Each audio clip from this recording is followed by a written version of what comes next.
Good evening, friends. I am Dr. Srinivas Samavedam from Hyderabad. I am an intensivist and I have been the past Vice President of the Indian Society of Critical Care Medicine. Today, I am here to muse and deliberate on an introspection I've had when I was thinking about where I have been and where I am today in the field of intensive care. And when I was thinking about it, I realized that I've completed more than 20 years in this dynamic field of intensive care medicine.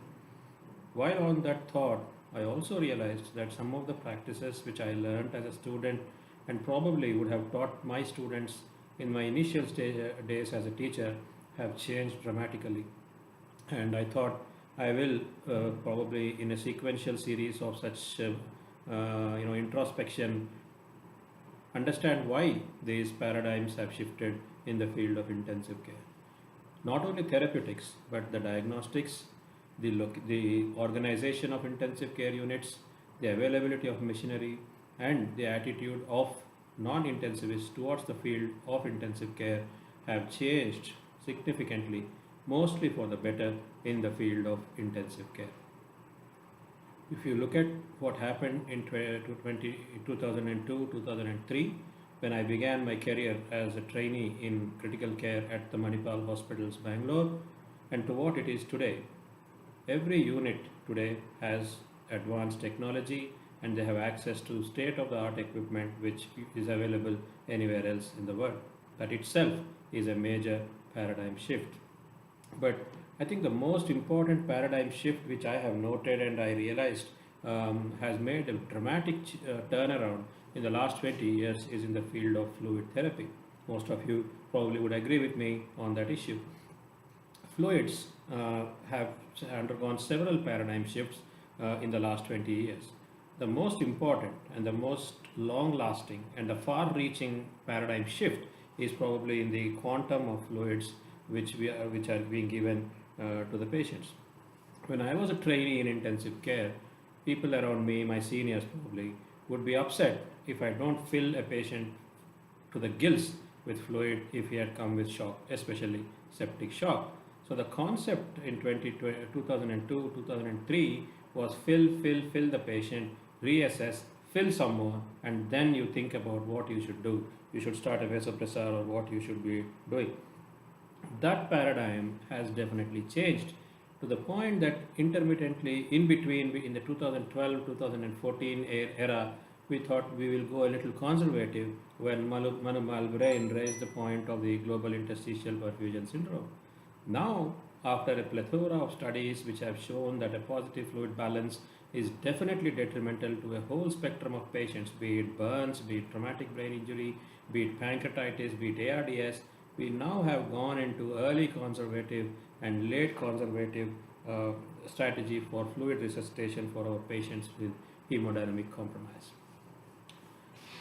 Probably what we also have to understand is that this paradigm shift has come not only because of the understanding of the detrimental effects of a positive fluid balance, but also we have tools at our disposal which can understand, which can tell us that we are overdoing our fluid resuscitation. I will dwell on this a little later in my discussion. Similarly, what has changed rather dramatically over the last 20 years or so is the type of fluids which are available to us. When I began my career in intensive care 20 years ago, the shelves in the emergency rooms, shelves in the ICUs and operating rooms were full of colloids and uh, a mixture of colloids and crystalloids. And among the colloids, starches and gelatins were the predominant colloids which we used to have. And there were some units which was using albumin even back then. And when a patient presents to us in shock and he's already been partially resuscitated elsewhere, the general thought process was to give colloids. And the colloids we used were gelatins in some units, and some units used starches. I probably believe that starches continue to be used in some units, especially in the operating rooms, despite the evidence that acute kidney injury is probably more common among patients in shock who are resuscitated with starches. So, from that era where we used to have gelatins in our ICU, we used to have dextrans in the ICU, we used to have starches in the ICU, we have slowly progressed to no starches, no dextrans, and no gelatins in the ICU for some time. So it was only saline, it was only lactated ringers or Hartmann's as it is called in some parts of the world, and then that's about it until in 2015 and 16 there was this resurgence of so-called balanced crystalloids, and that became now an armamentarium. So the balanced crystalloids added to the pre-existent saline and lactated ringers on the shelves of the intensive care units. So that has been a paradigm shift, and initially there was a lot of enthusiasm that the balanced crystalloids could be the solution to the problems associated with overzealous and excessive administration of chloride containing fluid. Now, that realization has also been another paradigm shift. The importance of chloride first came up probably in 2005 and 2006 when the Stewart hypothesis crept into the mainstream of clinical assessment of blood gases of patients in the intensive care unit, and the detrimental effects of hyperchloremia probably came to the fore. That is when we understood that high chloride containing fluids in excessive amount are probably detrimental, are probably harmful, and that set the scene and stage for the balanced crystalloids to come in. The initial enthusiasm of the balanced crystalloids, however, has not been matched by randomized controlled trials, and probably time will tell us whether the balanced crystalloids will score over the conventional chloride containing crystalloids and lactated ringers in the resuscitation of fluids. That's one paradigm, another paradigm shift which I have noted in my last 20 years. The most spectacular paradigm shift, I believe, is the demise of albumin. In 2004, the SAFE study was published, which actually shook the fundamentals of fluid resuscitation. It dispelled quite a few myths that crystalloids are inferior to colloids in the volume, and 1 of a colloid is equal to 3 of crystalloid. This basic myth was dispelled by the SAFE study. And the SAFE study, although done with 4% albumin, did not show any superiority of albumin over saline. So that actually brought the thought process of not using an expensive product, especially in low and middle income countries like ours, in the intensive care unit for resuscitation. Subsequently, several subsets of patients were evaluated, like traumatic brain injury and patients with burns, patients with pancreatitis, and no advantage was found. In fact, the oft-quoted Albios study, which was supposed to argue in favor of albumin, did not actually include the traumatic brain injury cohort of patients in its database. So we don't yet know what is the effect of albumin, but we can definitely say that there is no advantage of using albumin over other fluids of resuscitation in patients with sepsis and septic shock. So that is another major paradigm shift. But one area where albumin continues to make news and continues to have a place for use in the intensive care unit is in the cirrhotic patients who need large volume paracentesis and probably fluid resuscitation. On these lines, again in 2005-2006, a single center, less than 100 patient study from Germany argued that if you give an albumin and diuretic infusion for patients with ARDS, you could get a better compliance and washout of carbon dioxide. This result has never been replicated in other studies. So even though some enthusiastic practitioners brought it to the bedside, it has not stood the test of time and has probably found its way out of the intensive care units. Now the third paradigm, or the fourth paradigm, which has shifted or which has changed in my view, in my perception, in my experience of 20 years, is the assessment of hypovolemia. The focus has shifted on identifying hypovolemia to identification of hypovolemia, but also identifying hypervolemia as well. That means while you use certain markers, while you use certain gadgets, you use certain tests to identify whether the patient is hypovolemic, you also have to understand and probably assess the patient that this is probably too much of fluid. I myself, in my 20 years of experience, have written two different articles on how much fluid is too much fluid. And every time I have written it, both articles written about 8 years apart, my understanding, my perspective, and my conclusions were diametrically opposite. That probably explains the difference in approaches 20 years ago to what we are doing at this point of time. We used central venous pressure. We used probably uh, echocardiography even 20 years ago. But the central venous pressure again has undergone a little bit of paradigm shift. It was preferred, it was part of the reverse criteria, it reversed the protocol. It became part of the Surviving Sepsis Campaign guidelines in 2004.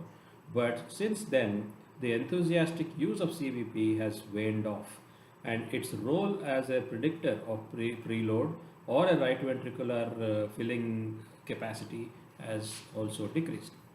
But what CVP will probably come back as is a marker of your heart-lung interaction. Suppose your patient, if you are increasing the PEEP on a patient, your driving pressure is going up, along with an increase in PEEP, it is probably a manifestation of RV dysfunction. So we are not looking at CVP as a marker of fluid adequacy or inadequacy. Probably it will come back into the intensive care units as a marker of heart-lung harmony or disharmony. Stroke volume variation was a very, very useful and very elegant method of identifying volume responsiveness or patients who are unresponsive to volume. And we spent a lot of energy in understanding the pros and cons, the caveats for using stroke volume variation. And for the best part of 10 years, maybe from 2007 or 2008 till 2019, stroke volume variation was and probably still is a reliable tool for assessing patients with who are hypovolemic, provided the tidal volumes, the heart rate, the spontaneous activity, they all fit into the caveats which we all know are included in the limitations of stroke volume variation. Somewhere along the line, around 2012 or 13, extravascular lung water came into the picture, and over 4 or 5 years, that actually drew a lot of attention. And a lot of advanced monitors with thermodilution technique came into the picture, and we were thinking that if you can actually measure the extravascular lung water, you would do a very scientific way, manage your patient's fluids in a very scientific way. Unfortunately, as with all other hemodynamic tools, it has also not translated into better clinical outcomes among critically ill patients, especially those with sepsis and septic shock.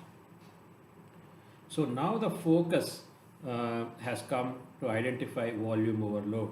Whether you use clinical assessment, whether you use bedside fluid chart measurement, you use echocardiography, you use lung ultrasound, or you use a combination of all this, avoiding fluid overload is probably the most important step which every intensivist who is doing fluid resuscitation has to bear in mind, and is probably a marker of quality among intensive care units. The fifth paradigm, which probably is again a major player, I can say an influencer, is the use of ultrasound. Way back in 2002 and 2003, when ultrasound first came into the intensive care units, and one of my teachers, the great Dr. Jose Chaco, insisted that every patient in the ICU should get an echocardiogram and should have assessment of right ventricular function. It was something that was drastic. We felt as students it was very drastic. Now it has become standard of care in most intensive care units. Now the advent of ultrasound has taken this whole paradigm of fluid management, assessment and optimization to a great new level. For quite some time, the IVC diameter, its collapsibility, its distensibility became the go-to tools to identify which patient could take more fluid, and more importantly, which patient cannot take more fluid. And that still probably is practiced in quite a number of majority of the units at this point of time. But once we have realized that positive fluid balance and fluid overload will kill as many patients as hypovolemia does, will produce acute kidney injury as much as hypovolemia does, the use of extended monitoring of vessels which are upstream or I can say downstream to the IVC has become an important aspect, and that is your hepatic vein, your portal vein, and your renal vein. So that's what I'm talking about is the vexus. So now the vexus is going to tell us that which patient is too full.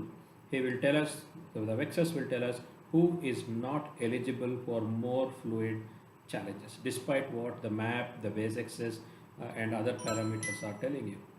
So the advent of ultrasound, the advent of training programs by societies like the ISCCM and other international critical care societies, and the enthusiasm of teachers of critical care in learning ultrasound and dissipating that knowledge to their students has probably brought about a very significant paradigm shift, which is probably going to influence the outcomes of quite a few patients in the intensive care unit. That I feel is a very good paradigm and a very positive paradigm shift in the field of fluid therapy in the last 20 years. We come back to chloride, right? When people, when my colleagues or somebody used to talk about chloride, in 2002, the chloride was looked upon as a joker, and they would say this is an inconsequential electrolyte. It is self-limiting; it will look after itself. From there, it came to the point that became a villain. Stewart hypothesis highlighted the fact that this is an essential aspect.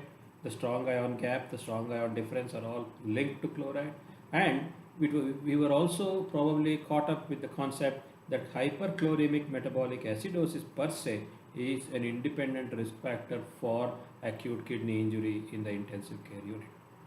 But over the last 3-4 years, what we have understood that it is not the absolute number of chloride, but the quantum of fluid that carries that chloride that causes the damage to the kidneys. And the split trial clearly showed that while hyperchloremia is an essential factor, it does not actually alter the renal outcomes. So from a joker to a villain to a character artist, that's what I can see the progress of chloride in the last 20 years in the field of intensive care.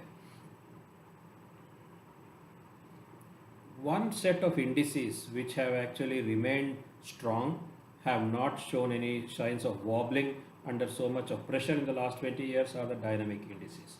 I mentioned about stroke volume variation. There is pulse pressure variation. There is end expiratory occlusion test, and quite proud to say our own contribution to this is the tidal volume challenge. And these dynamic indices have stood the test of time, and probably they are the paradigm shift which have moved over from a CVP, SCVO2 based therapy to a dynamic indices related fluid responsiveness or unresponsiveness coupled with a very effectively done sonographic indices. Another major paradigm that has not changed a lot is the mean arterial pressure. The concept of putting in arterial lines came in the year 2000-2001 into Indian intensive care units, and we now know that mean arterial pressure is probably the bare minimum which all of us should be doing to achieve good clinical outcomes. But what has happened is there has been a thought process that a higher MAP is, especially among hypertensive patients, is probably a better way or probably superior to the stat or the fixed 65 millimeters of mercury. But the recent randomized controlled trials which have compared 65, 75 and 85 MAP have shown that if you try to fill in patients with fluids and increase the dose of vasopressors to achieve a mean arterial pressure of more than 85, you stand a risk of triggering more arrhythmias. There are more ischemia related complications. There are more extravasation related complications, and the survival is not superior to those, and the vasopressor dose you use is much higher, and the survival is not superior to what you achieve by having a target of 65. There may be a small cohort of patients who benefit with a MAP of 75, but that has to be carefully individualized. So that brings us to the last aspect of paradigm shifts in intensive care, and that is personalized fluid therapy. So there are patients who need saline. There will be patients who will require balanced crystalloids. There will be patients who have a very disrupted glycocalyx where chloride can be more disruptive. And there will be patients like the cirrhotic patients who will still require albumin. So at this point of time, after 20 years of spending in the rough and tumble of intensive care, I can understand that there is no single fluid that is prescribed for all patients, and we need to be practical. Upgrading yourself with ultrasonography skills is probably the best way to do it, and always keep a combination of a sonographic parameter and a dynamic index in your armamentarium when you judge patients who need more fluid, or you need to identify patients who do not need more fluid. So friends, I think this has been my perception. I may have missed a few paradigm shifts, but I feel when I was thinking about what has happened in the last 20 years or so, I understand that there have been a lot of shifts, there have been a lot of changes, and what we insisted our students to learn in 2005, 2006 when I first became a teacher, to what I am teaching now in 2023 is totally different. And maybe I must say, I must apologize for the whole number of students for whom we insisted on them learning certain outdated principles. But those principles were current at that point of time. So that friends is the beauty of intensive care. What was hot 20 years ago is done and dusted and fossilized 20 years down the line. And this will keep happening, and my subsequent generations will again have this introspection about paradigm shifts in the field of intensive care. Thank you very much. Have a good day. Bye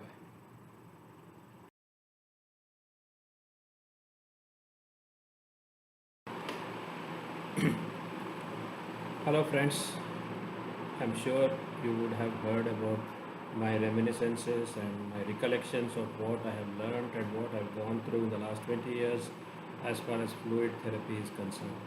And I'm sure you would have had your own thoughts and your own realizations that this has been a major paradigm shift in the field of intensive care. While I was thinking on that and while I dwelt upon that topic, I did make a passing mention about positive fluid balance versus its outcomes in patients with ARDS. And I realized that ARDS is another area where there have been many paradigms, and most of them have changed mostly for the improvement of outcomes among these patients. But is that really true? Have have any of these newer aspects or the paradigm shifts really altered the mortality among patients with ARDS is something we all have to think about. If you look at ARDS in 20 years ago, it was just about emerging that it was a syndrome which included a non-cardiac source of alveolar infiltration with hypoxemic respiratory failure. From then on, it has progressed to what it is today, where we know that there is something called as what we believe there is an L phenotype and an H phenotype, and each one behaves a little differently. But probably the most important paradigm shift regarding ARDS has been in its definition per se. When we were training in ARDS, the then definition spoke about ruling out a cardiac cause of the respiratory problem with the use of either an invasive pulmonary artery catheter or the use of an echocardiogram.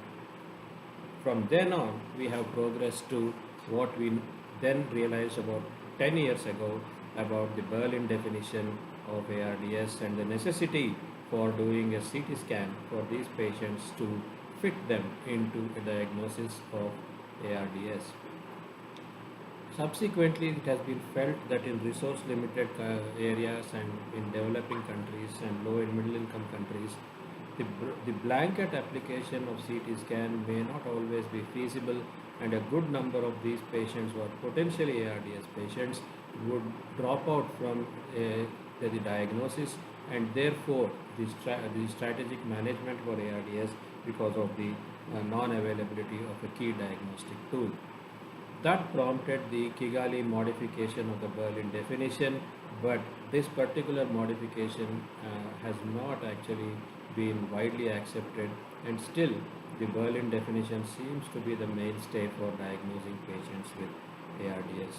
So the major paradigm that shifted is basically from the diagnosis of ARDS, and we have brought in the concept of rating it based on the PaO2 by FiO2 ratio, and what has gone out of the armamentarium or from the description of hypoxemic respiratory failure is the concept of acute lung injury.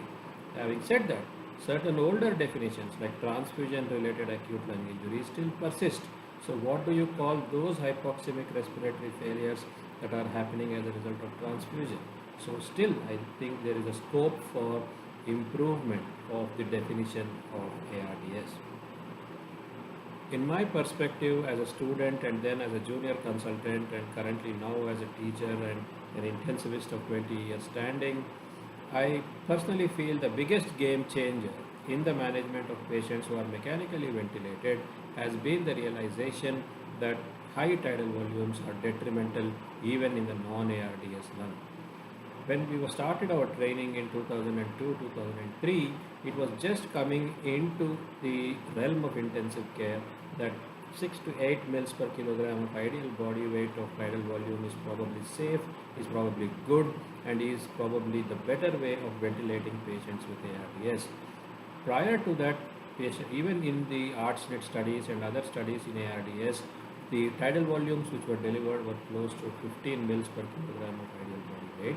And in fact, the original studies on ARDS, which compared the low tidal volume with the conventional tidal volume, used 10 to 12 mils per kilogram ideal body weight of tidal volume, and critics therefore feel that is responsible for the mortality benefit which the lower tidal volumes have actually shown.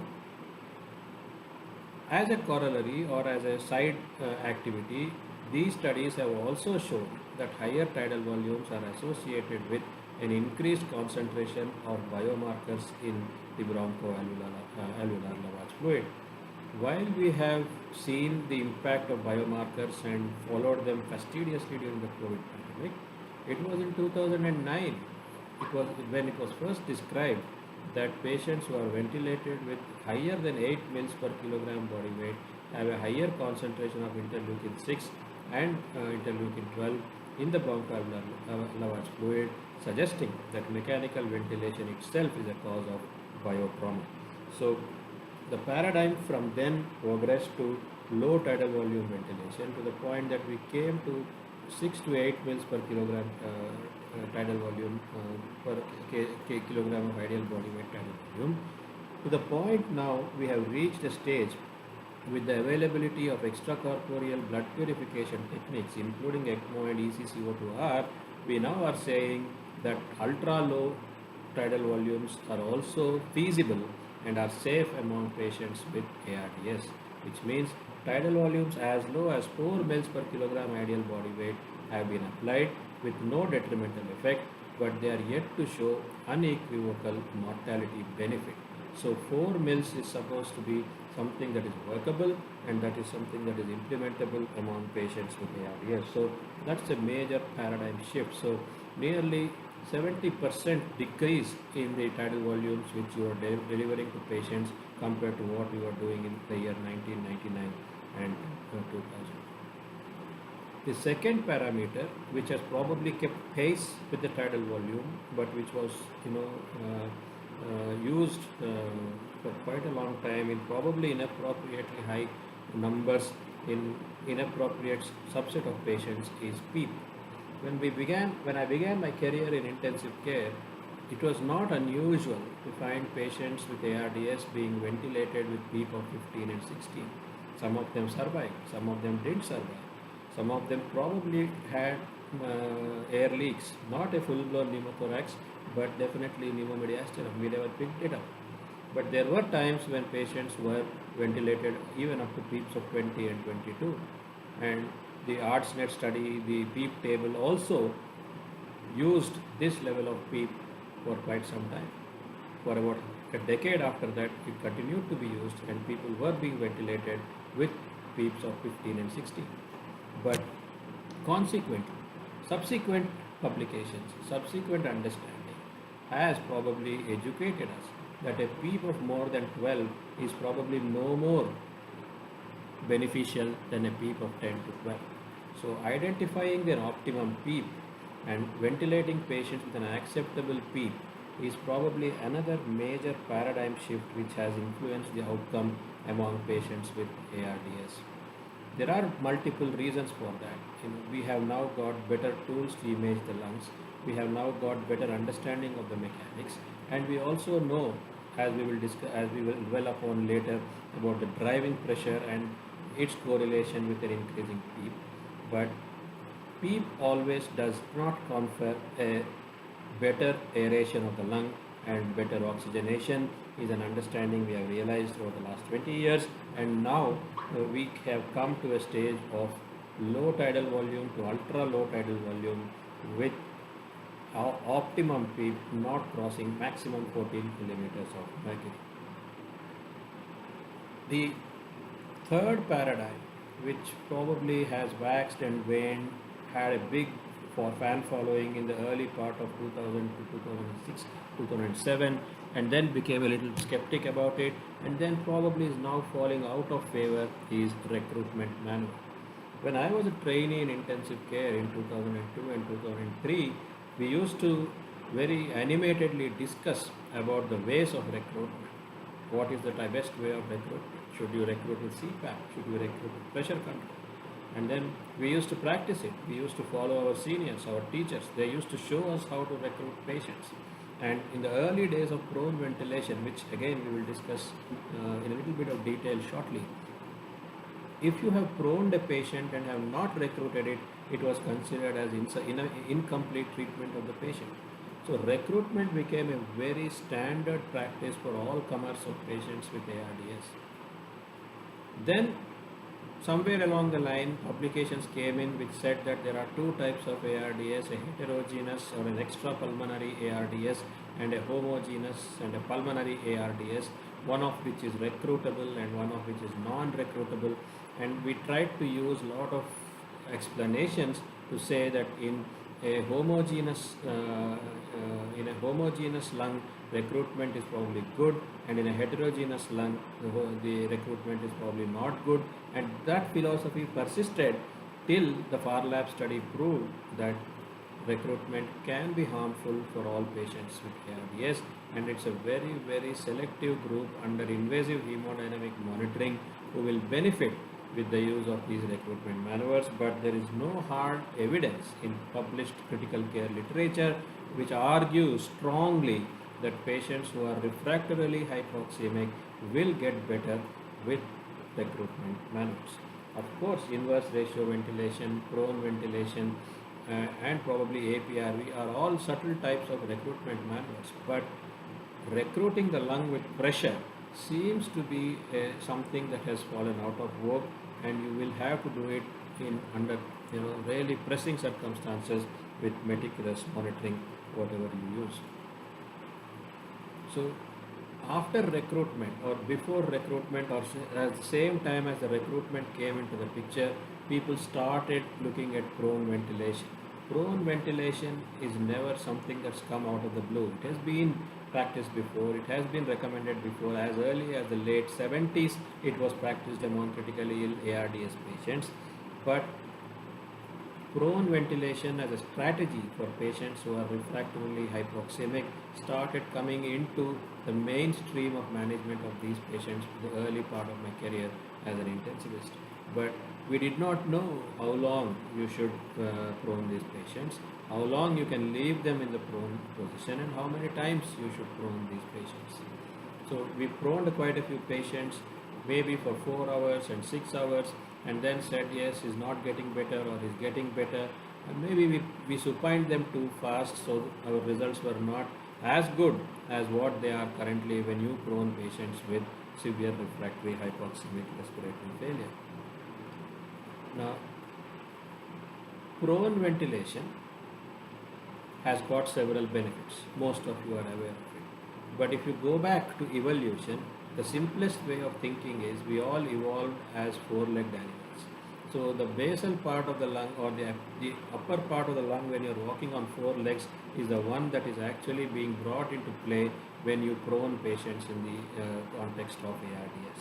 So prone ventilation has shown, the ProSeva study and subsequent other replicatory studies have shown that there is a mortality benefit among patients with hypoxemic respiratory failure if you prone them early, prone them long enough, and subject these patients to repeated episodes of proning.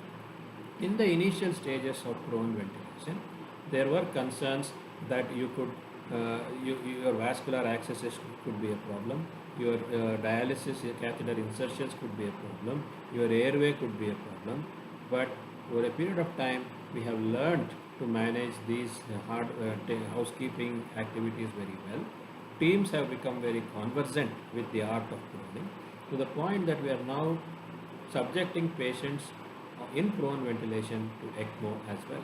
So this has also been a major game changer in the management of ARDS as far as paradigm shifts is concerned. While we always speak about PEEP, tidal volume, recruitment maneuver, the focus from about 20 years ago has been on the plateau pressure. And we always have believed that the plateau pressure is a marker of the compliance. So a worsening plateau pressure is a marker of worsening compliance. So as your plateau pressures get better, your patient is improving, and if you cross a particular number of plateau pressure, your ventilatory settings are probably inappropriate for ARDS. So that remained as the gold standard number to be taught, to be practiced, and to be followed in intensive care, until about 5 years ago, when the driving pressure came into the picture.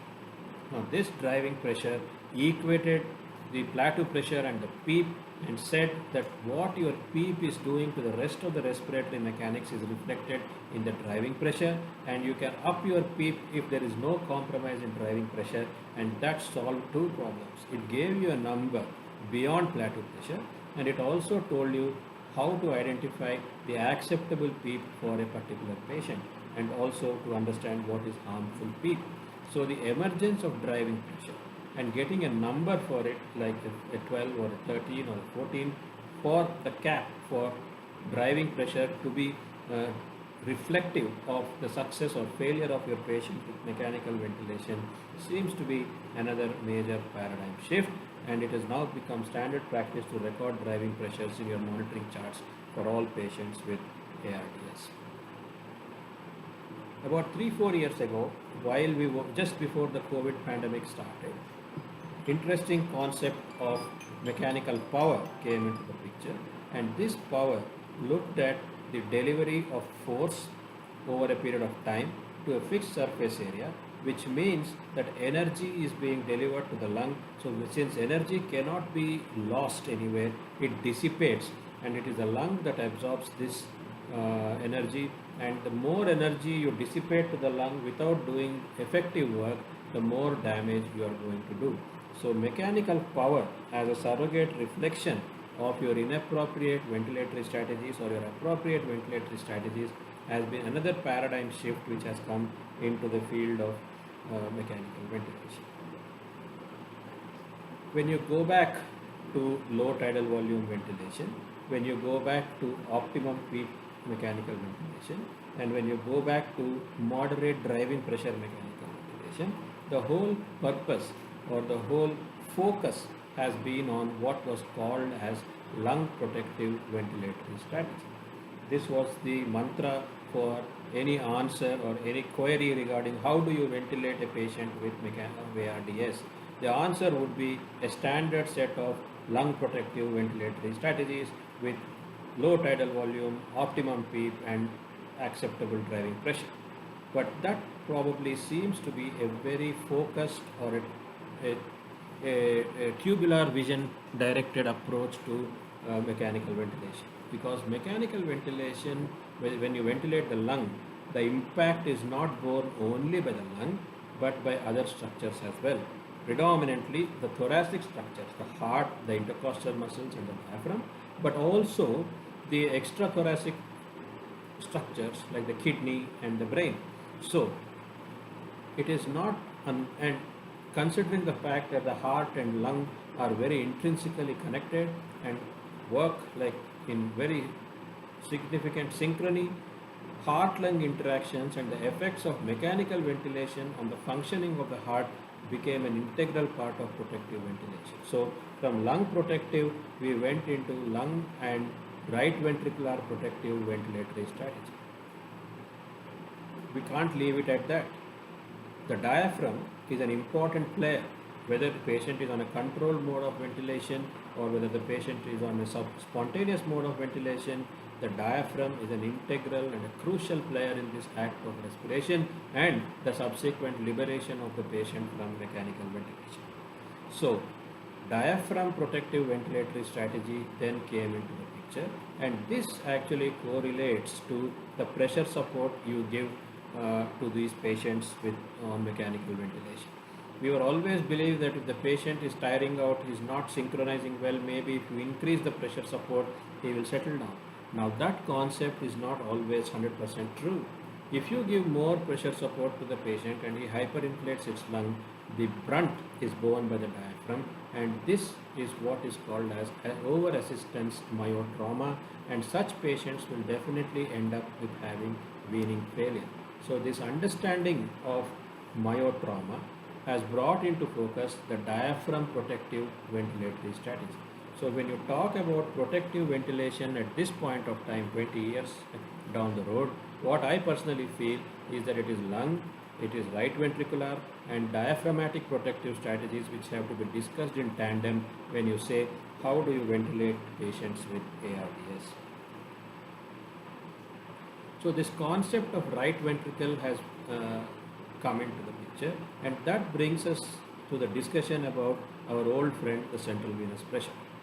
I will reserve my contemplations and my reminiscence of CVP for another day, but it is probably going to come back into the monitoring system of ventilation, not hemodynamics, on the simple point that an incremental peak which probably causes an increase in the CVP is a marker of adverse right ventricular response to mechanical ventilation. We have to wait and see whether this paradigm actually changes. One of the important aspects of managing patients with ARDS is that it is not always ventilatory and associated strategies. Non-ventilatory strategies are also integral players in the successful outcome for patients with ARDS. And in that, the steroids have been sometimes the heroes, quite often the villains, and sometimes the character artists in the management of ARDS. In 2001-2002, the Meduri protocol was rampantly used for management of these patients, and this actually necessitated the use of methylprednisolone for almost 4 weeks after the diagnosis of ARDS was concerned. We do not know how many of these patients ended up with fungal infections, how many of them ended up with critical illness polyneuropathy, but the Meduri protocol was used quite often in those days. Subsequently, of course, the late ARDS steroid rescue study said that do not start them after the first week, and then subsequent data seems to suggest that probably except for a small cohort of patients with viral pneumonia, the role of steroids is limited. So the disappearance of steroids from the armamentarium of medications used for treating patients with ARDS has been a major paradigm shift as well. Lastly, the advent of sonography. Now, as with all aspects of intensive care, whether it's neuromonitoring, whether it's hemodynamic monitoring, whether it is fluid assessment, the role of sonography has come into the picture for assessing patients who have early ARDS. You pick up the fractal signs, you pick up the profiles, you subject them to recruitment and you see whether the lung is getting better. You prone the patient and see the change in profile. You look at the diaphragm, its thickness, its shortening fraction, and you can look at the right ventricle And you can also identify fluid overload, which is detrimental among patients with ARDS. So, friends, I still feel ARDS paradigms are shifting. We may have new paradigms 10 years from now. I may not be around, but somebody else will recollect what has happened in 2023 and talk about it in 2033.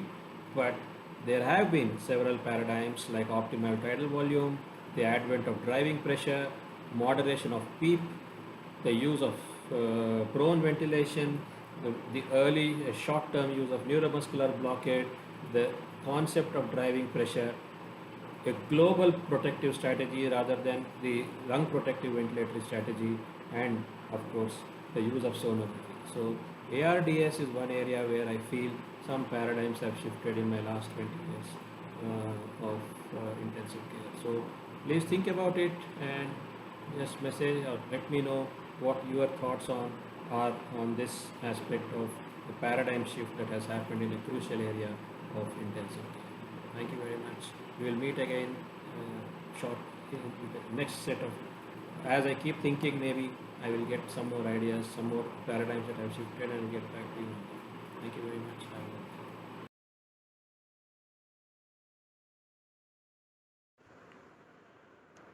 Hi friends, I'm back again with the third edition or third version of my reminiscences and recollections of certain paradigms which seem to have changed in my last 20 years as an intensivist. Previously, in my last two discussions, I spoke about fluids and ARDS, and I thought loudly about how these paradigms have changed or shifted, if you may call that as it is. I have received fair amount of good feedback, and it has been well received by a lot of my seniors, my teachers. In fact, one of my teachers, my gurus, has actually commented that I am recollecting 20 years in 20 minutes. That itself may be a paradigm change. That means we are probably becoming more and more compact in our meetings, our seminars, and our didactic lectures. But this is anything from a didactic lecture. This is my own thought process, my own understanding, and what I have seen as a transition in the delivery of critical care over the last 20 years. After fluids and ARDS, I thought the most important paradigm shifts or changes have happened in the field of acute kidney injury. It is not anymore the standard to just rely on serum creatinine to define or describe acute kidney injury. In probably 2004, 2005, the rifle criteria came into picture, and we started categorizing patients into those at risk, those who have sustained injury, those whose kidneys are failing, all the way up to those who have end-stage kidney disease. This is a very simplistic and probably a little theoretical progression of acute kidney injury.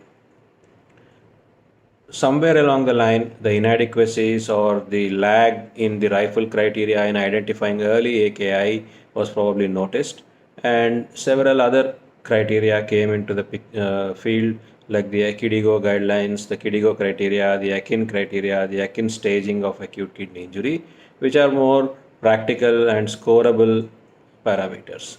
While we still have the renal SOFA score to tell us how the kidney injury progresses during the course of somebody's treatment in the intensive care unit, the AKIN and KDIGO guidelines have probably changed the way we are looking at acute kidney injury. So the paradigm shifts have been in just looking at just one urine output or a creatinine rising value or a percentage rise in the creatinine value, and look at overall picture of what the kidney injury does to the body to define acute kidney injury. So the definition per se, the change in the definition per se of acute kidney injury has been a good paradigm shift or a major paradigm shift. Now, this paradigm shift has also come in tandem with another paradigm shift, that is understanding that acute kidney injury is a multi-system disease. It is no longer a single organ failure when you look at acute kidney injury. We have understood long ago that ARDS and mechanical ventilation for ARDS are also multi-system diseases. Cardiogenic shock is a multi-system disease. Similarly, Acute kidney injury now is also recognized as a multi-system disease. Somebody who sustains acute kidney injury will probably have an involvement of other organ systems, overt or occult, which will unmask themselves if the severity of the disease is not handled or the acuity of the problem is not handled very aggressively. So, the recognition that acute kidney injury itself is a multi system disease has been another major paradigm shift.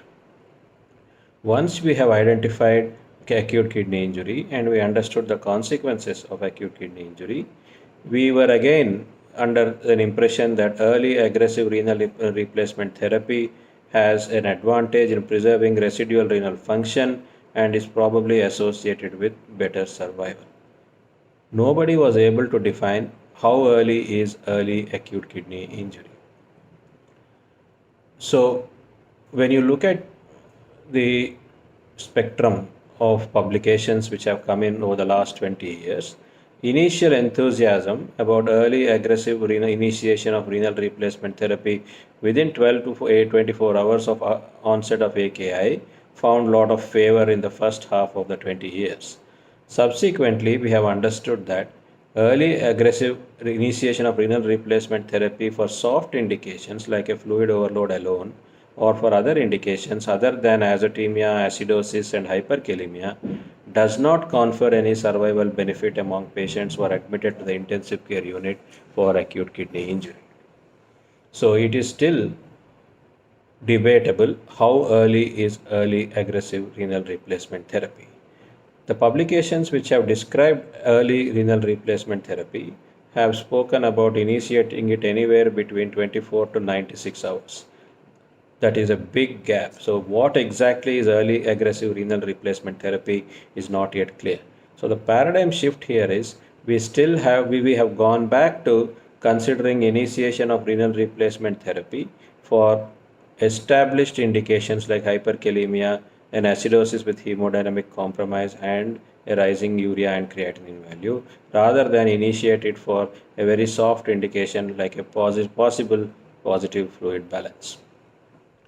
Similarly, the other aspect which has probably made some change and which has probably has been a paradigm shift is the movement away from feeling or accepting that CRRT is the best mode of renal replacement therapy. Initially, when CRRT came into the picture, we understood and we believed that initiation of renal replacement therapy in a continuous mode is probably better in preserving innate renal function and is probably associated with lesser time in the intensive care unit and earlier liberation from renal replacement therapy. But as we understood and with the advent of PIRRT, the hybrid forms of renal replacement therapy like prolonged intermittent renal replacement therapy and sustained low efficiency daily dialysis with filtration, we now have understood that it is not the modality which makes the decision or which makes the determination of how soon the patient would recover, but something else which we will talk about a little later.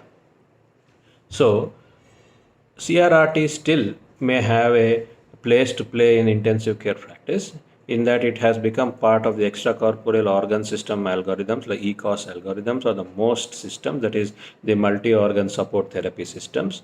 And it is also part of CRRT plus therapies, like you initiate somebody on CRRT plus ECMO or CRRT plus plasma exchange or one of these organ support systems. So there, in an attempt to avoid interruption to the process and the multi-system support, CRRT is probably preferred.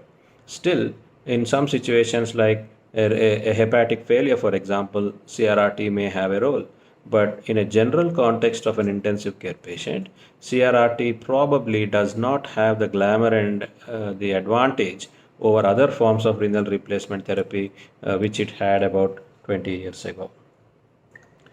Then, as I said, the paradigm not only has shifted from the timing of RRT and the modality of RRT, but also on the indications for RRT, and we have actually gone back to the more conventional forms of renal replacement therapy. The other paradigm, which I am actually very cognizant about, and I thought I should make a mention here, is about the drug dosing in renal failure. 20 years ago, we followed standard renal drug books and renal recommendations for drug dosing in patients with acute kidney injury. But the fact we have to remember in these patients is that this data of drug dosing in renal failure is essentially drawn from healthy or volunteers who are on maintenance hemodialysis on a regular thrice a week schedule, and based on the PKPD characteristics of those patients, we have been able to get some data about drug dosing in renal failure. But that data cannot be extrapolated into a dynamic situation like an acute kidney injury in the intensive care unit. In fact, some of the patients in the intensive care unit, the younger patients with trauma and burns, for example, have augmented renal clearance. So that is something we have to understand. And we need to understand that it is not currently correct to extrapolate the CKD drug dosing guidelines to acute kidney injury. Some original work done in 2008, 2006, 2008 regarding the PKPD of antimicrobials in the intensive care unit has helped us categorize these antimicrobials into concentration dependent, time dependent, lipophilic and hydrophilic groups of antibiotics rather than the conventional classification of aminoglycosides, macrolides and beta-lactam antibiotics. So this understanding of how a particular class of binding drugs would behave in a patient is then linked to the volume of distribution and its protein binding, which are always altered in a critically ill patient, especially those on extracorporeal circuits. So, in a patient whose fluid balance varies in a 24-hour period, like in a sepsis patient, like a pancreatitis, for example, like a burns, for example, and in a situation where the protein binding can alter because of albumin and its removal again by the other extracorporeal filters which are applied on these patients, the drug dosing has to be a different ball game among critically ill patients. And as I mentioned before, several forms of hybrid renal replacement therapy are now being applied in the intensive care unit. So you have patients on CRRT, you will have patients on 12 hours of SLED, you may have patients on 6 to 8 hours of SLED. So the drug elimination, the ultrafiltration of some of these drugs which are variably protein bound is variable in these subsets of patients. So even if you label a patient as having AKI, your drug dosing in the intensive care unit has to be based on what exactly is the mode of renal replacement therapy the patient is on and for what duration the extracorporeal blood purification is going on. Based on that, the dosing is actually planned. This has been a paradigm shift. This paradigm shift is probably got to do with the availability of therapeutic drug monitoring. 20 years ago, the only drugs which were therapeutically monitored from an antimicrobial perspective among patients in the intensive care unit were those patients with endocarditis who used to get vancomycin or those patients who were treated with aminoglycosides. We knew that we had to manage these patients with TDM, measuring the trough levels and keeping concentrations above a particular level for vancomycin and probably gentamicin. That's not enough. Currently, the technology is available to measure the peak and trough concentrations of carbapenems. We can measure the peak and trough concentrations of tigecycline. We can measure the peak and trough concentrations of quite a few antifungals as well. So, the advent of this technology and the recognition of this technology has probably made the drug dosing in acute kidney injury a more scientific and a more balanced process than a copybook prescription of CKD patient for the GFR based more than 50, 30 to 50 and less than 30 algorithm to be brought into the intensive care unit. That's another major paradigm shift that has happened in the last 20 years or so. One of the concerns when you put patients on extracorporeal circuits, be it CRRT or ECMO, is anticoagulation.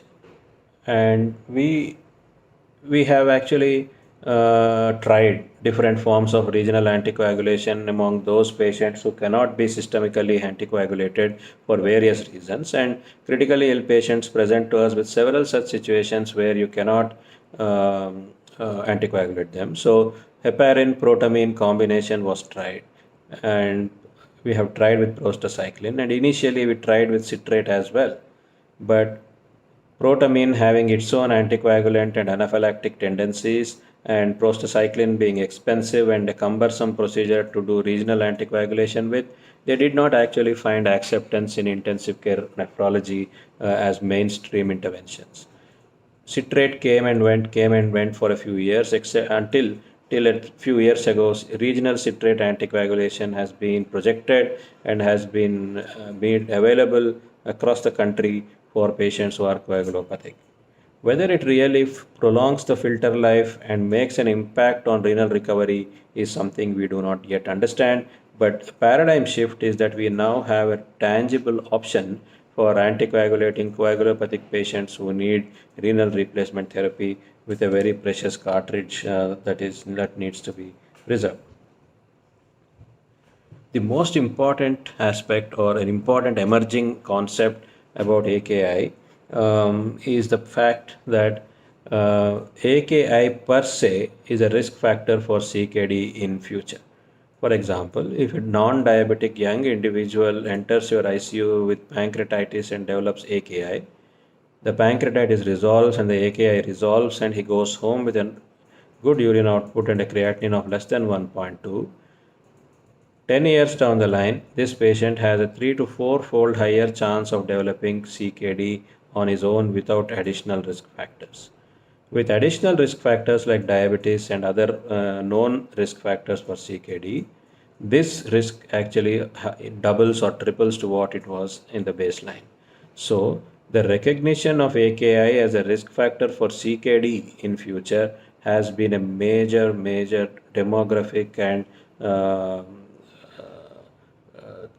systematic paradigm shift where we put more attention to early recognition of AKI, and we try to use support the kidneys optimally so that you minimize the risk of prolonged AKI. The longer somebody has AKI, the higher his chances of developing CKD in future. Now, this attempt at identifying early AKI has been again seeing some paradigm shifts, especially in the terms of biomarkers. While technically creatinine, urea, and the urine proteinuria are all biomarkers of kidney injury, they are not actually structural markers, and they probably lag behind by almost 24 hours after the onset of acute kidney injury. And estimation of creatinine again is something that is related to the volume of distribution, so it has some fallacies in its measurement. Some biomarkers became available about 10 years ago, like NGAL, cystatin C, subsequently followed by the kidney injury molecule and the LFAB, but they actually haven't been validated in the broad spectrum critical care population. Certain biomarkers were validated and accepted in cardiac surgery, certain biomarkers in trauma, but never has been a biomarker other than creatinine found to be early predictor of acute kidney injury. So the paradigm of identifying the good biomarker, the most reliable biomarker continues. However, now the paradigm shift is bedside availability of renal biomarkers and heart failure biomarkers is become available, called the NephroCheck, which will help us to identify some of these patients who may have acute kidney injury. So the use of biomarkers and the identification of early AKI seems to be a major or a significant paradigm shift. Two concepts are worth recollecting here. One is the renal reserve. The renal reserve is something which comes into force and that which actually sustains somebody's stress response to AKI, and that's the reason why some patients end up with AKI, some patients don't end up with AKI, is because of the presence or absence of this renal reserve. And understanding the renal reserve by using a furosemide stress test or doing a renal resistivity index, these are all methods to identify the reserve, and this has been a paradigm shift. So, a patient has been exposed to a contrast or has a risk factor for AKI. assessing his renal reserve will be a good method for determining whether the patient actually will develop AKI in future or not. Lastly, it was always taught to us that hypovolemia begets AKI, but the paradigm shift now is that hypervolemia also begets AKI. If you look at the VEXAS protocol, what the VEXAS is actually assessing is how much of renal venous hypertension has your fluid overload produced. So you are actually assessing the IVC, the hepatic vein, the portal vein, and then the renal vein. So when the pressure on the renal vein is high, the renal venous return is actually reduced, and you end up having acute kidney injury as a result of fluid overload, and that will trigger oliguria, and it will trigger more fluid challenges to these patients. So understanding that a positive fluid balance is itself a risk factor for AKI, contrary to the belief that it is only hypovolemia that causes AKI, has been a major paradigm shift, and that is something which influences patient outcomes from multiple organs perspective, be it the liver, between the lung, the heart, the brain, as well as the kidney. Positive fluid balance probably is uh, a thing which as a paradigm shift, as I said in my first talk, is a paradigm shift, and that applies to AKI as well. So friends, a lot of paradigm shifts, the definition of AKI, the initiation timing of RRT, the modality of RRT, availability of regional anticoagulation, the advent of biomarkers, therapeutic drug monitoring, recognition of AKI as a risk factor for CKD, and the use of the renal reserves to identify somebody at a higher risk, and of course, renal venous hypertension. These have been some of the paradigm shifts which I have noted. Please do give me the feedback. If you feel I've missed something, please do communicate to me. I'll get back to you with some more thoughts as I keep thinking. Have a good day. Bye bye.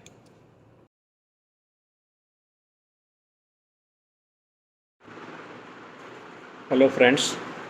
I'm sure you would have heard my three previous iterations and contemplations about what has changed in last 20 years in which I have been actively involved in the field of intensive care.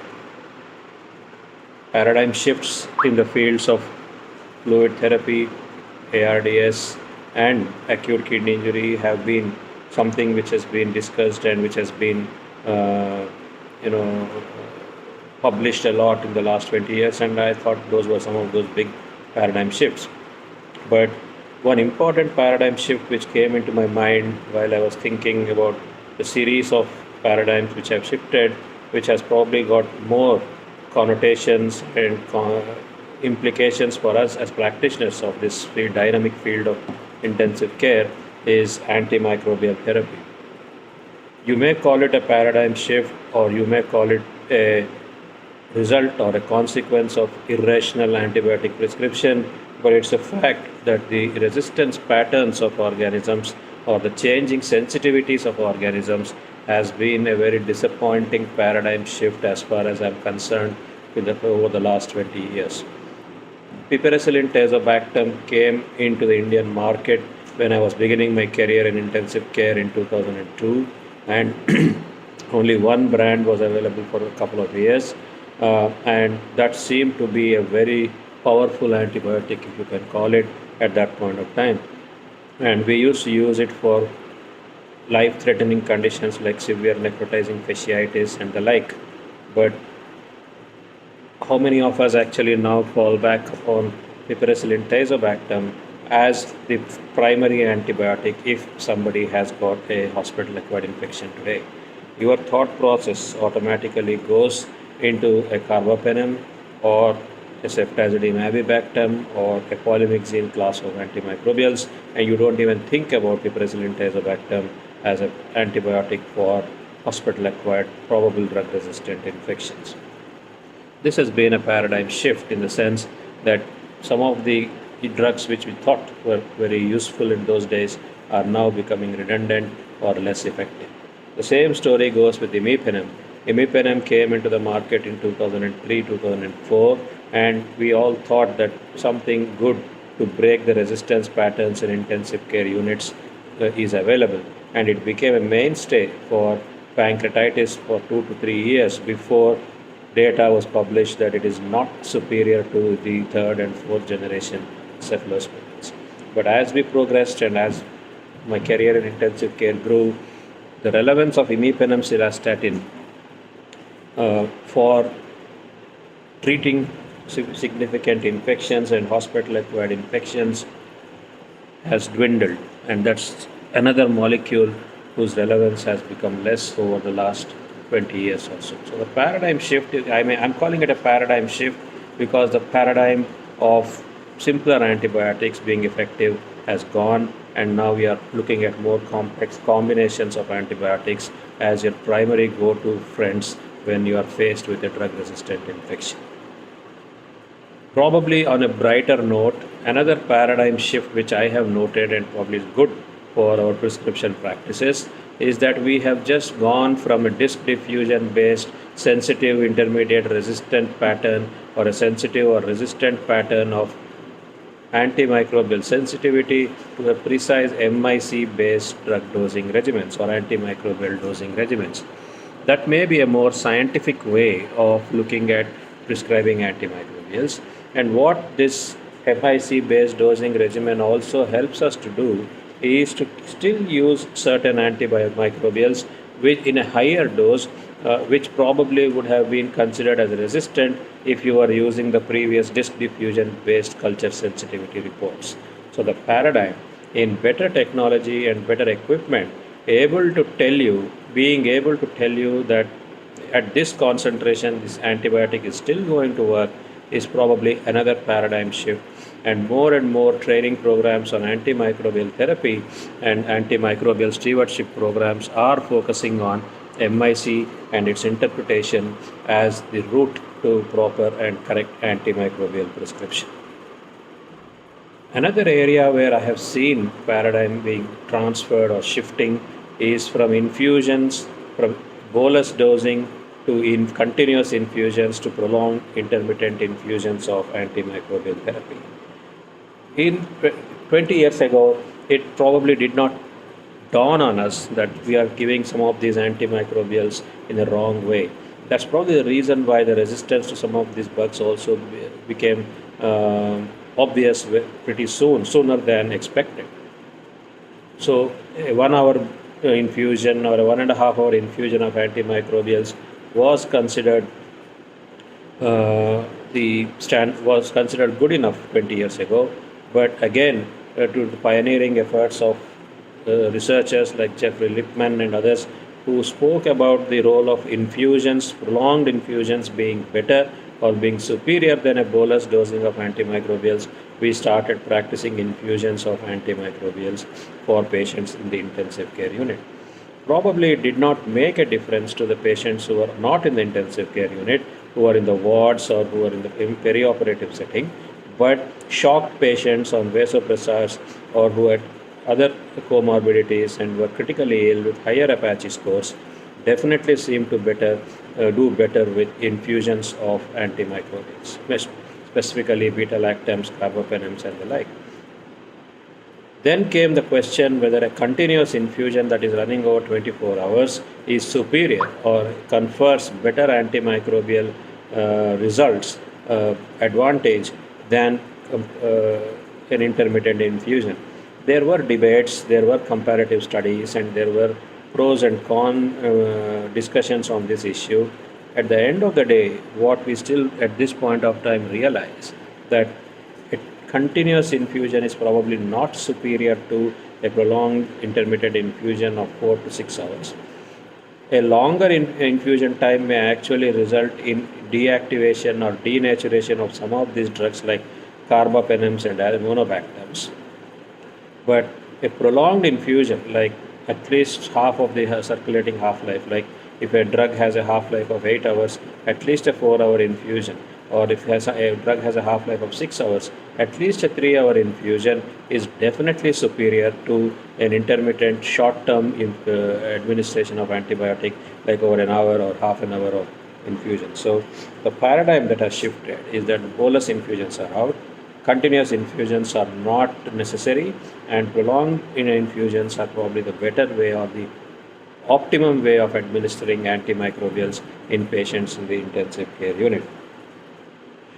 This understanding of whether prolonged infusions or intermittent infusions are better or more beneficial to the patients have come from PKPD based regimens. So we now understand the exact pharmacokinetic of every antibiotic we are using in the intensive care unit. So as I, as I mentioned in my previous discussion about acute kidney injury, the, the classical pharmacological description of antimicrobials like beta-lactams, macrolides, tetracyclines, fluoroquinolones is good from a pharmacological perspective. But from an intensive care perspective, you know that you are dealing with a concentration dependent, a CMAC a dependent antibiotic, a time dependent antibiotic, or a hybrid of these two antibiotics that is directly related to their lipophilicity or their hydrophilicity or their water binding or their lipophilic properties. So, a better understanding about the pharmacological behavior of antibiotics rather than the pharmacological structure of antibiotics, and therefore using your dosing regimens and combinations to address the requirement of the patient, his volume of distribution, the protein binding, and the presence of extracorporeal circuits has been a major paradigm shift in which we are now seeing antibiotics and antimicrobials as one part of three different categories, and you choose mix and match this to get optimum antimicrobial activity. So when you mix and match, again, the other paradigm that comes into the picture or comes into discussion is about monotherapy versus combination therapy. Now this paradigm is probably not new to intensive care practitioners. It is this debate about whether one is good or two is better than one has always been a point of discussion, and it was always thought that certain conditions like endocarditis, like osteomyelitis, definitely require combination therapy. And from an intensive care perspective, from a hospital acquired infection perspective, it has been a conventional thought process and a conventional belief that Pseudomonas infections are specifically better treated with the use of combination therapies.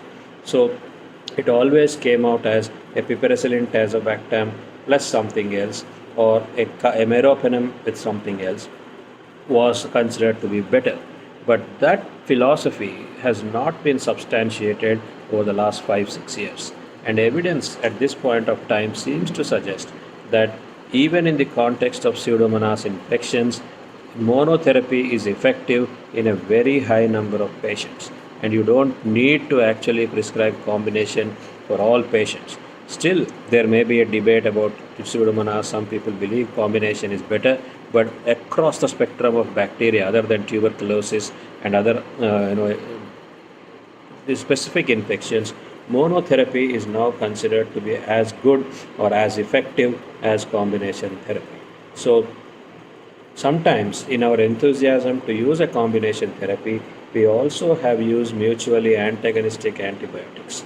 That means we have used antibiotics which are negating the antimicrobial effect of another good antibiotic, and that has been a decent paradigm shift in the last 5-6 years. The power of monotherapy and the ecological benefits of monotherapy have been very clear, and a lot of infections can now be treated with say monotherapy instead of combination therapy, other than a few specific situations. So when you choose to give antibiotics to the patient, based on what do you give your antibiotics?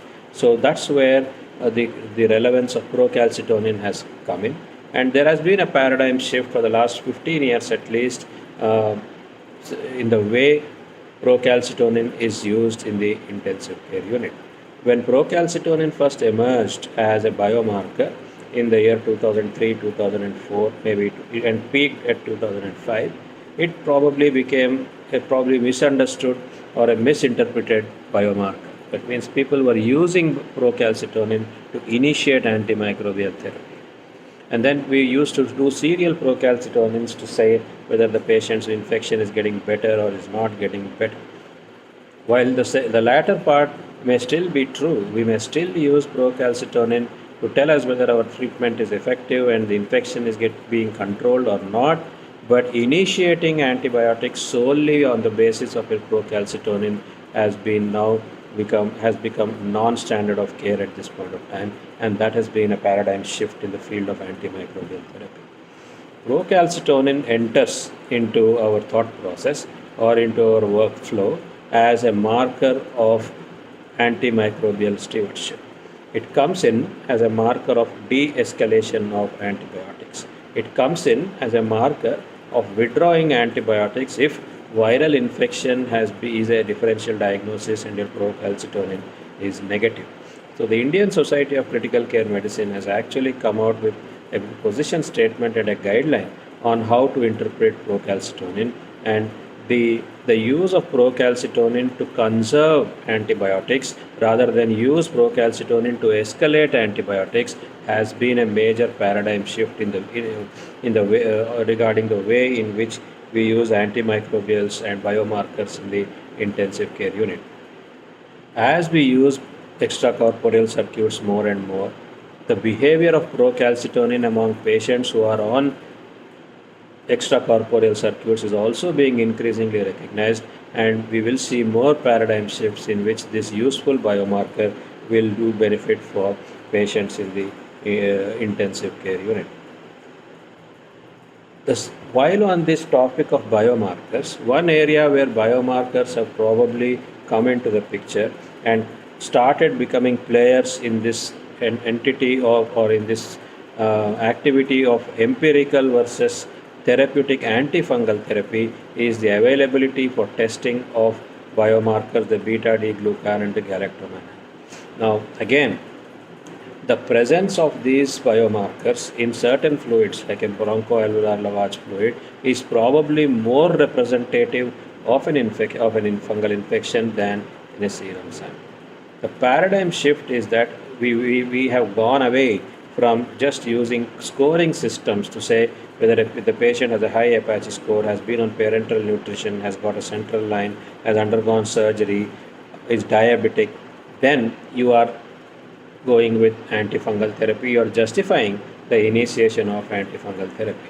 Another spoke in this armamentarium has been added with the advent and subsequent wider availability of fungal biomarkers to guide in empirical and educated use of antifungal therapy, because that's another area where resistance patterns are increasing and are causing more concern or as much concern as they are for antibiotic therapy. So when you talk about resistance, when you talk about resistance and when you talk about the inability of certain newer molecules to have an impact, you have to fall back on older molecules, the tetracyclines, for example, the combination of third generation cephalosporins with newer beta-lactam antibiotics, for example, because the pipeline for newer antibiotics is running dry. The so-called 20 new antibiotics by 2020 program from the United States did not get you any results, very few results. So you are just going back and bringing back your old friends like ceftazidime, combining it with newer beta-lactam antibiotics, and then expecting them to overcome the resistance pattern. It may be a good combination. It may be a good combination for treating infections, but it will remain a good combination only if we exercise that discipline and use it where it is necessary, and definite indications exist for the use of such combinations, and we still have to conserve our currently effective antibiotics if we have to avoid a bare cupboard as far as antimicrobials in the intensive care unit is concerned. The last paradigm I think we should talk about, which I have noted and as I've seen as I have grown in this field of intensive care, is the duration of antimicrobial therapy. We were not, some of you might be surprised that there were antibiotics prescribed for 3 weeks when patient had a bloodstream infection acquired in the intensive care unit. And there are antibiotics which were prescribed. There used to be antimicrobials which used to be prescribed for 2 weeks if the patient had a drug-resistant hospital-acquired ventilator-associated infective complication. But the paradigm shift in the last 10 years or so has been that shorter duration of antimicrobial therapy is probably as effective and is not inferior to longer durations of antimicrobial therapy. The first paradigm shift came in the first half of the 20 years, where from 15 days we got down to 10 days, and between 7 and 10 days was the optimum period of antimicrobial therapy. But now the understanding is a 5-day course of properly dosed, appropriately chosen, and administered antibiotic is probably enough and is not inferior to a 7 or a 10-day course of antimicrobials across a general spectrum of intensive care patients who come with infections. There may be certain situations like an osteomyelitis, like a spine epidural abscess, or an endocarditis, where and there may be fungal infections where there may be a specific role for longer duration of antimicrobial therapies. But in general, shorter durations are probably good enough. Shorter durations will decrease the chances of drug resistance. Shorter durations will probably have an economic benefit on patients who receive these antimicrobial therapies. So, in my last 20 years, if I can recap or if I recollect what has changed, the resistance patterns have worsened. The way in which we give antibiotics is changing. The classification of antibiotics has now become more pharmacokinetic dependent than structure dependent classification. Intermittent prolonged infusions are now accepted method of giving these patients. Biomarkers have a definite role, but in specific situations, more for de-escalation and optimizing antimicrobial therapy than initiating the antimicrobial therapy. Combinations are not always necessary for these patients, and of course, in the end, you need to talk about or you need to think about shorter durations of antimicrobial therapy being as effective as a longer duration of antimicrobial therapy. So, it's a big challenge for us to conserve antibiotics for our future generations. So, I thought this is another paradigm which I should share with all of you, and maybe you can have your own thought processes. So, please do contact or write to me with your own thought processes of antimicrobial therapy and its paradigm shift in the last 20 years. Thank you very much. See you later. Bye-bye.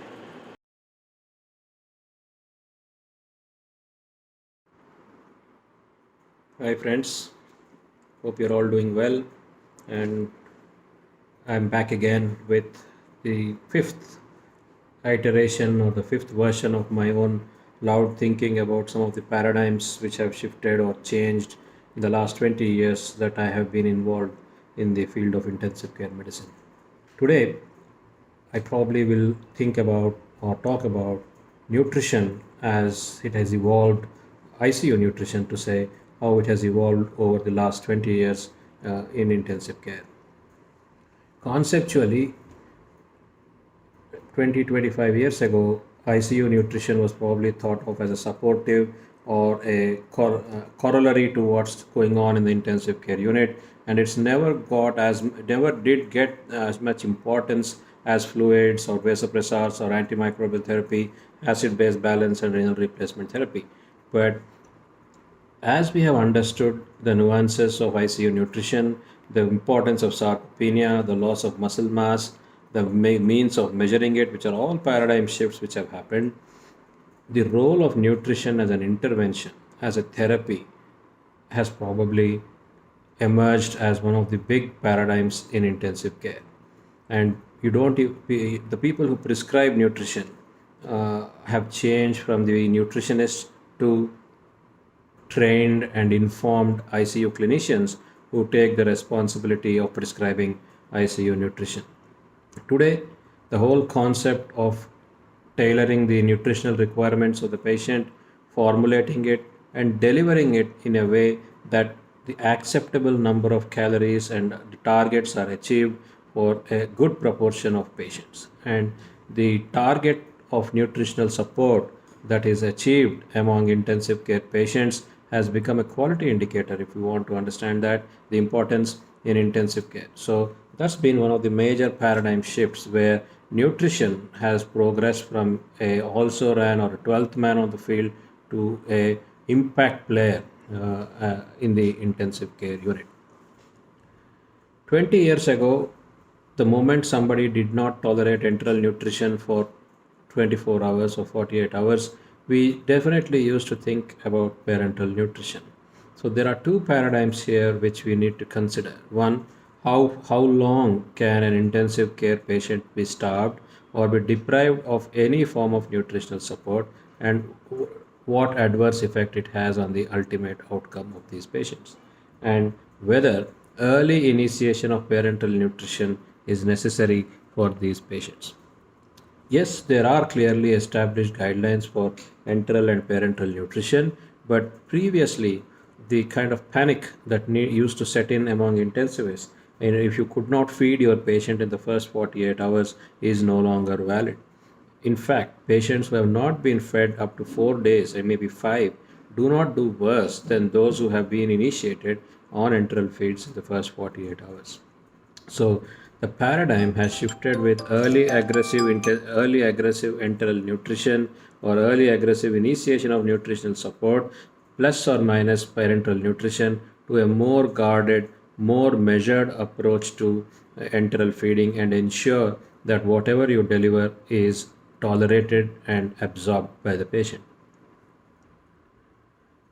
We don't call nutrition as nutritional support anymore. It's just not about carbohydrates, fats, and proteins that you need to look at.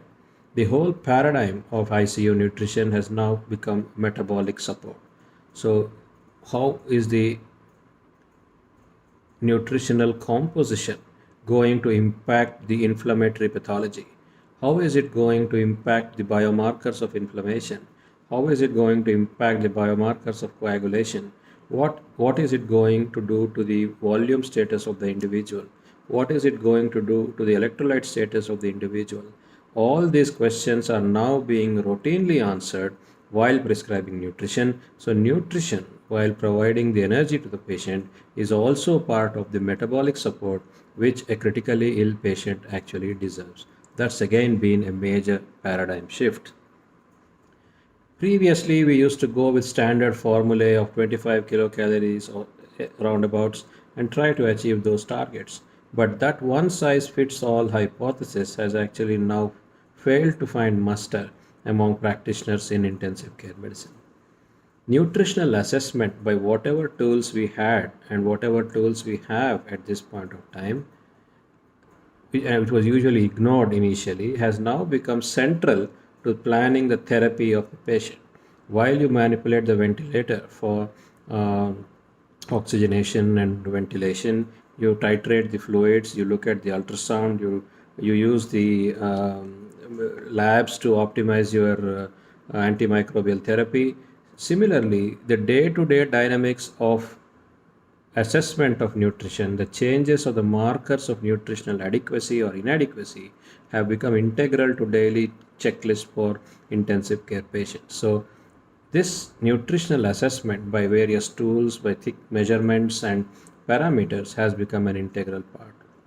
Utilizing the Harris Benedict equation and integrating it into mechanical ventilation has been a major paradigm shift, and we are now able to understand how our nutritional strategy is impacting the metabolic burden on the patient, and how you may be actually, without your knowledge or understanding, be overloading the patient with high metabolic load. So, understanding this metabolic requirement of the patient and assessment of this metabolic requirement along with the nutritional assessment has been a major paradigm shift in the way ICU nutrition has progressed over the last 20 years. Parenteral nutrition has also come in, gone out, come in, gone out in the intensive care unit. There are multiple formulations available. There are central formulations available. There are peripheral formulations available based on their osmolarity. So you have the choice of choosing and picking your parenteral nutrition formula and composition and delivering it the way you want into the patients. But the original aggression with which parenteral nutrition was used is no longer being practiced. You have a more balanced approach to the use or judicious use of parenteral nutrition and avoiding overfeeding of these patients. And it has also been understood that over aggressive use of parenteral nutrition, apart from producing the infectious complications which we all know about, also produces a lot of metabolic load on these patients, and it can also impact the coagulation status and the immunity of these patients. So an understanding of what parental nutrition can do, how to make it safer, how to tailor it to individual patients has been a paradigm shift in the field of ICU nutrition. Another area where I think we made some progress and a lot of publications have come in is about patients who are in shock, how you should feed them.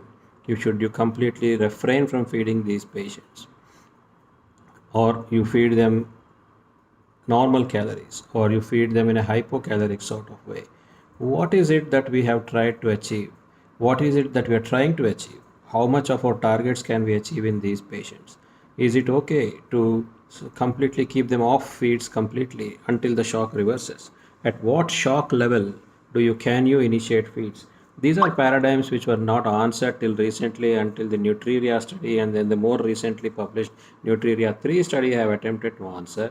In fact, hypocaloric feeding, even as low as 600 calories per day, is associated with better shock reversal, earlier shock reversal, shorter length of mechanical ventilation, shorter length of ICU stay, and to some extent better survival among critically ill patients. My own student, Dr. Kiran, worked on this topic last year during his super specialty thesis, and his numbers also seem to be suggesting that feeding these patients up to 600 calories in the intensive care unit when they are on moderate dose of norepinephrine, like less than a mic per minute, is feasible. It is definitely safe and is associated with better outcomes among patients with sepsis and septic shock who are on vasopressor therapy. So, shock per se, blanket, is not a contraindication for feeding these patients. So, how you feed these patients, with what you feed these patients, and at what rate is something we need to understand as a major paradigm shift. Acute illness definitely warrants some major attention to the nutritional composition, but the concept of chronic critical illness, those who are confined to the bed because of spinal cord injuries, because of neuropathies, several other problems, uh, who keep on adding their nutritional deficiencies, which need to be addressed by the intensivist, has also come as a major paradigm shift. Possibly, this paradigm has shifted or has emerged because we are now crossing the boundaries of the ICU and stepping out and giving the long term care to critically ill patients, and chronic critical illness is one of them. The need for continuing active nutritional support post discharge as a recognition, as an entity, and as a prescription is probably a major paradigm shift which we have found among patients in the intensive care unit.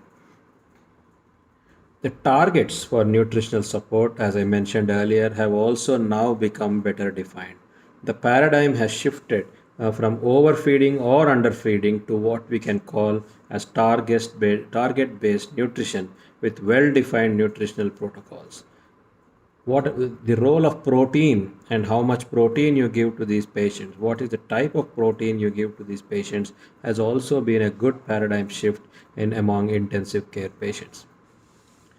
Hypocaloric feeding is no longer frowned upon, and it is in fact being advocated for those patients who cannot tolerate the full caloric feeds in the intensive care unit. There used to be a debate that continuous feeding is superior to bolus feeding, and those patients who are fed with bolus feeds tend to have more interruptions in their feeding pattern, feeding schedules than those who are continuously fed. But that has not actually shown in a major randomized control trial to improve any outcomes. Similar debates have raged between formula feed versus kitchen feeds.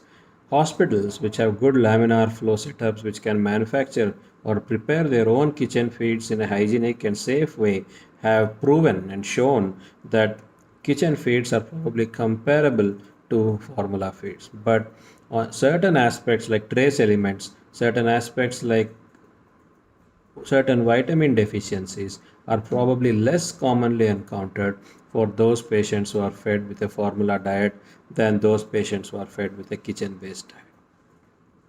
We also used to be very obsessed with measuring the gastric residual volume, and we used to aspirate the nasogastric tube before every feed and then hold it when a fixed amount of GRV was noted. But the relevance of the gastric residual volume as a marker of feed intolerance has dwindled, and that has been a paradigm shift in the intensive care unit. You still measure the gastric residual volumes maybe 3 or 4 times a day, but that's not a marker of dysfunctional gut. That brings us back to that old adage that if the gut is working, use it, and if it's not working, make it work. So the feeding techniques are no longer focused on GRV based interruptions on feeding, and there is no enthusiasm now for putting all patients who have moderate amounts of GRVs on nasojejunal feeding. There are specific indications for nasojejunal feeding, but the gastric route seems to be the preferred route of feeding, and that's been a major advancement and recognition over the last 20 years. Micronutrient deficiencies again have we all know about selenium and zinc deficiencies for a long time, but several other micronutrient deficiencies have also cropped up in the last 20 years, which now you can correct them, and you know which trace element and which micronutrient contributes to what delays and what derangements in a critically ill patient.